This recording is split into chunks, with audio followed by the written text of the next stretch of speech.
Ni hao. I'm your host, Maggie now, and this is the Reading is Phenomenal RIP AP Lit podcast. Today we are talking about Chapter 7, and in this chapter, we see Lenina and Bernard, our two main characters at the moment, land on the reservation in New Mexico, the place where they're staying for the next week on their date, I guess you could call it. And really, this chapter is all about us seeing them being submersed into a new culture. The first thing that they see is a ritual. It's an Indian ritual, and the people are described as being painted with white lines, had black hair braised with fox fur and red flannel, and they were also decorated in heavy turquoise necklaces and silver bracelets. And so you just really get this feel like the surrounding area is also covered in dirt and made of rubbish and dust and dogs and flies. And they even saw an old person who was wrinkly and toothless, something that's just unseen in their culture because of new technological advances.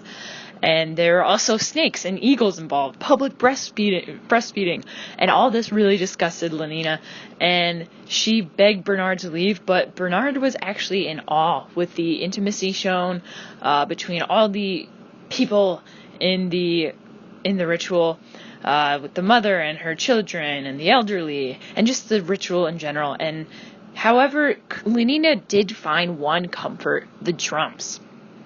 And she said, just a small part, that they beat the same rhythm as the ones back home, or like they were beating in the same rhythm of like a popular song from back home. And I just saw this as like the beginning of her accepting this culture, or at least an aspect of this culture, and also maybe like it representing how we're all humans, we're all alive, we all dance to the same drum beat, life, even with all of our differences, we'll still all be the same. There still will always be that underlying drum beat that connects us. And even after she saw this connection, she saw something that disgusted her, to the bone. An 18-year-old boy was a sacrifice. A man whipped him until he died in the middle of this event. And I feel like this is like an important part, because Lenina was obviously scared of the ritual, but to like the readers of the audience, or at least in my perspective, I wasn't like shocked by the ritual, just because like I know there are other cultures out there like that, and I know that there's not just like there's so many different ways to live life, and I just like this is just like it was kind of like some other cultures that I haven't experienced it, but I've seen it on TV or read about it. But then the sacrifice was brought in, and that's where it even gets kind of uncomfortable for the audience, because the whole time I was really annoyed at Lenina. I was like, oh my gosh, because I know she's never experienced something like this before. But I just wanted her just stop being such a baby. But then they killed somebody, and she yelled at them to stop doing that, and I was not as annoyed at her when she said that. I was still a little annoyed, because I was like, there's no way that she can stop that. There's a huge crowd. There's nothing that she could really do. But I was also like, my morals and killing somebody is bad. And so I agree with her on that aspect, but also in the aspect of it's a new culture, you don't, and trying to respect that. But in that way, that sacrifice kind of pushed us a little more towards Lenina, and being a little uncomfortable with this. And after this ritual, we meet a white boy with blonde hair who speaks fluent English.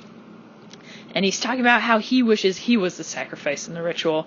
And first, Bernard and Lenina, they're surprised, or most of the locals can't speak fluent English. And we actually learned that his mother, whose name is Linda, is actually from the other place, or where Bernard and Lenina are from.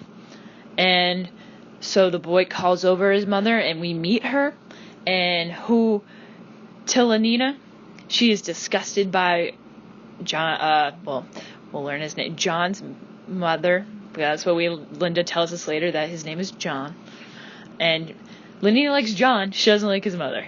And But however, Linda immediately hugs Lenina, praising her to see a civilized face again. And Linda just like kind of describes the civilization, saying that everything from the clothes to the relationships they're different than what Bernard and Lenina are used to. And I think like kind of like the clothing, she talked about the clothing which lasts for a long time, and when it breaks you're supposed to mend it. And the relationships last for a long time, which is kind of in contrast to London, where they live, where relationships are quick, the clothing is made out of a material that's quick, and it breaks easily, and there's a lot less connection going on, and there's a lot less like trying to save these connections, which really are where we grow. So we're kind of seeing like the difference between these two different cultures. And like we said before, Linda also introduced her son John, and we see that John has assimilated into the culture and accepted it a little bit better than his mother seems to have. And her mother is still pretty in awe, or not in awe, but like shocked, culture shock. But that is chapter 7. Thanks for listening. I'll see you next time. Okay.